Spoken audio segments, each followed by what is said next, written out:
నమస్తే అన్న, ఎక్కడికి వెళ్తున్నారు? నమాజ్కి వెళ్తున్నా తమ్ముడు. నువ్వేంది 2 రోజుల నుంచి కనిపిస్తలా? ఎక్కడికి వెళ్ళావు? తిరుపతి వెళ్ళానన్నా. ఇదిగో అన్న ప్రసాదం.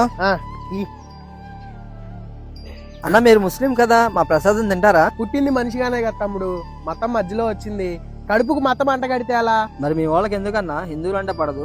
అదేం లేదు తమ్ముడు, నమ్మకం ఉంటది, మూఢనమ్మకం ఉంటది. ఎవరు నమ్మే సిద్ధాంతాలకు తగ్గట్టు వాళ్ళు వాళ్ళ దేవుళ్ళ పేర్లు పెట్టుకుంటారు. ఎవరి గురించో మనకెందుకు? నువ్వు నా కోసం అక్కడి నుంచి ప్రసాదం తెచ్చావు చూడు, దీనికి మించిన దైవం ఏముంటుంది తమ్ముడు?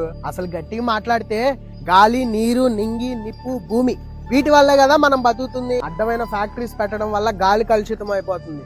భూమి మీద పాపులేషన్ ఎక్కువైపోయి నేచురల్ రిసోర్సెస్ సరిపోవట్లేదు. ఆ కారణంగా ఎన్నో ప్రాణాలు పోతున్నాయి. వీటి గురించి ఎవడైనా మాట్లాడుతున్నాడా?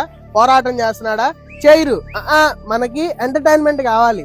ఆ ఎంటర్టైన్మెంట్ రిలీజియన్. వాడొచ్చి వీడిని తిట్ట, వీడొచ్చి వాడిని తిట్ట, అందరూ కలిసి దేవుణ్ణి తిట్ట. పాపం ఆ పరమాత్మకి ఏం తెలుసు మనం ఆయన్ని మతాల పేర్లు చెప్పి చీల్చేస్తున్నామని? అసలు వీటన్నిటికీ మించింది ఇంకోటి ఉంది, మానవత్వం. అది లేని నాడు మా అల్లా, మీ శివుడు, ఆ జీసస్ ఎవరు ఉండరు. అంతా శ్మశానం అయిపోతుంది. మీరందరూ ఒకేలా ఉంటారనుకున్నాను గానీ మీరు మాత్రం చాలా వేరన్నా.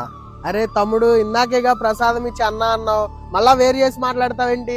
మనిషిగా పుట్టడం ఒక అదృష్టం. ఎన్ని జీవులకు దొరికిద్ది అదృష్టం చెప్పు? అది అర్థం చేసుకొని బతికితే అందరూ బాగుంటారు. ఇగో అది అర్థం చేసుకోలేని వాళ్ళే ఇలా కులాలు మతాలు పేర్లు చెప్పి తన్నుకొని చేస్తారు. నాకు నమాజ్కి టైం అవుతుంది, నేను వెళ్ళొస్తా. అన్నా నేను రావచ్చా? అదేంటి తమ్ముడు? అన్నా నువ్వు మా ప్రసాదం తిన్నప్పుడు మేము మీ మసీదుకి వస్తే ఏమైద్ది అన్నా? దేవుడికి పరాయాలు అంటూ ఎవరు ఉండరు తమ్ముడు. పర్మిషన్ ఎందుకు? దా వెళ్దాం.